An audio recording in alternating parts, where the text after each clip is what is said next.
প্রাণী সম্পদের কথা আসি, আপনারা তো নিশ্চয়ই ডিমের ব্যাপারে খুব আগ্রহী, কিন্তু মাংস, দুধ, ডিম সবই আমরা করার জন্য স্টেক হোল্ডার মিটিং অনেকগুলো করেছি। একদিনের বাচ্চা সংক্রান্ত যে আছে, সমস্যা হচ্ছে যে পোলট্রি খামারিরা, মানে আমাদের যে প্রান্তিক খামারিরা আছেন, তারা একদিনের বাচ্চা এবং ফিডের জন্য ডিলারদের উপর নির্ভরশীল থাকেন, এবং বড় বড় কোম্পানিগুলো কিন্তু বেসিক্যালি নিয়ন্ত্রণ করে, এবং 70% কস্ট কিন্তু আসে এইগুলোর জন্য, যার জন্য ওরা কিন্তু ওখানে দাম কমাতে পারে না। তো আমরা যেটা চেষ্টা করছি যে এই একদিনের মুরগির বাচ্চাটা কিভাবে কম দামে দেওয়া যায়, এবং সেটাই করে। আরেকটা বড় সমস্যা হলো বিদ্যুৎ বিল।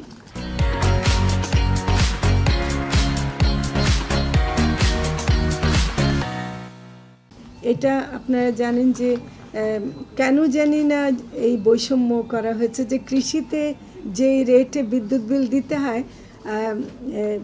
এই যে পোলট্রি ফার্ম বা মৎস্য ফার্ম এদেরকে কিন্তু কমার্শিয়াল রেটে দিতে হয়। তো ফলে এই আমরা একটা দাবি করেছি যে 20% ভর্তুকি দেওয়ার ব্যবস্থা যেন করে। তাছাড়া চুক্তিবদ্ধ খামারিদের সাথে হাঁস মুরগি, এবং আমরা এখন চাচ্ছি ব্যাকইয়ার্ড মুরগি পালনের ব্যাপারটা আমরা একটু করব।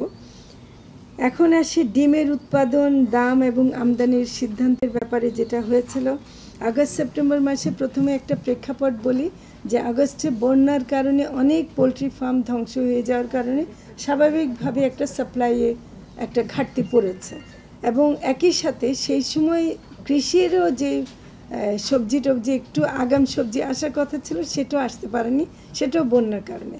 ফলে মানুষ যখন নাকি ভাতের সাথে কিছু খাবে, তো সেটা সবজি না পেয়ে ডিমের চাহিদা তখন একটু বেশি বেড়ে গেছে। তো বাড়ার কারণে কিন্তু সেই অনুযায়ী সরবরাহটা দেওয়া যায়নি। আর যেগুলো খামারি ধ্বংস হয়েছে, সেটাকে তো আমরা আজকে চাইলেই কালকে ডিম পারবে না মুরগি, তো কাজেই তাদেরকে একটা সময় দিতে হয়েছে। তবে আমরা যেটা করেছি যে এখানে আরও একটু শনাক্ত করেছে যে আসলে সিন্ডিকেট আছে, যে কারণেও দাম বেড়েছে। ডিমের বাজারে 7 বার হাত বদল হয়, এটা আমরা শুনেছি, এমনকি কাউরান বাজারেই, মানে এটা যারা অভিযান চালিয়েছেন তারা বলছেন। তো ফলে সেখানে যে ভোক্তা অধিকার থেকে যে অভিযানগুলো করা হয়েছে, সেটা আমরা তাদের সাথেও একসাথে কাজ করেছি।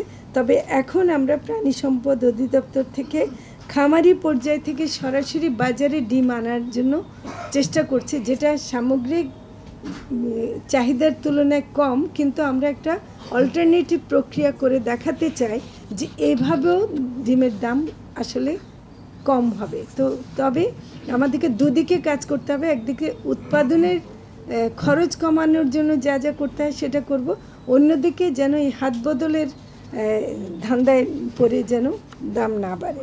আমরা ফিড আর বাচ্চার ডিলারদের কমিশন ও সুবিধাদি কমাবার জন্য এটা এনবিআর এবং অন্যদেরকে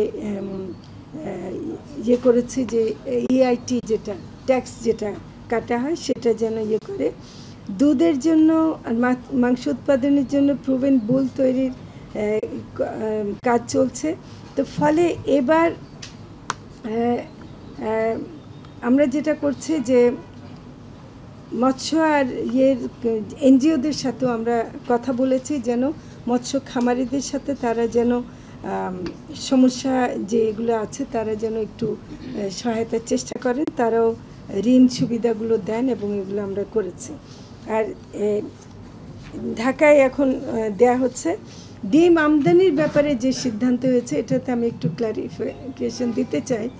আমরা প্রথমে শুনেছিলাম বাণিজ্য মন্ত্রণালয় একদিনের পরিমাণ 4.5 কোটি অনুমতি দিয়েছিলেন। পরবর্তীকালে পত্রপত্রিকায় দেখছি একবার 18 কোটি, আরেকবার 20 কোটি, এমনকি গত পরশু না কবে প্রথম আলোতে দেখলাম 55 কোটি। এগুলো কিন্তু আসলে কোনোটা সত্যি না, এবং বাণিজ্য মন্ত্রণালয়ের সাথে কথা বলে দেখেছি, ওরা বলছে না আমরা এরকম এখনও দেইনি, এবং সেরকম মাত্র 11 লাখ ডিম মাত্র এসছে এই পর্যন্ত। 4.5 কোটির যে প্রথম অনুমতি ছিল সেটাও আসেনি। এবং আমরা কিন্তু একটা আমাদের দিক থেকে প্রাণী সম্পদের দিক থেকে একটা উদ্বেগ প্রকাশ করেছে, এটা আমরা বাণিজ্য মন্ত্রণালয়কে দিয়েছি। কারণ আমাদের পোলট্রি শিল্প ঝুঁকিতে পড়তে পারে আমদানি করলে। প্রথমত খামারিরা একটা কম্পিটিশন ফিল করবে, মানসিক হলেও এটা ফিল করবে, তারা বাচ্চা তুলবে কিনা এরকম একটা। আর আমদানিকৃত ডিমের সাথে বিভিন্ন রোগ যেমন এভিয়ান ইনফ্লুয়েঞ্জা সহ নানা রকম virulent nucleus disease, infectious bronchitis এরকম কিছু রোগ এসে যেতে পারে, যেটা কিন্তু সমগ্র পোলট্রি শিল্পকে ধ্বংস করে দিতে পারে, যেটা আমরা চাই না যে এরকম কোনো পরিস্থিতির শিকার আমরা হই। ফলে এটা আমরা বাণিজ্য মন্ত্রণালয়কে জানিয়েছি, মৌখিকভাবেও জানিয়েছি, এখন আমরা আপনাদের মাধ্যমে আরেকবার জানাচ্ছি।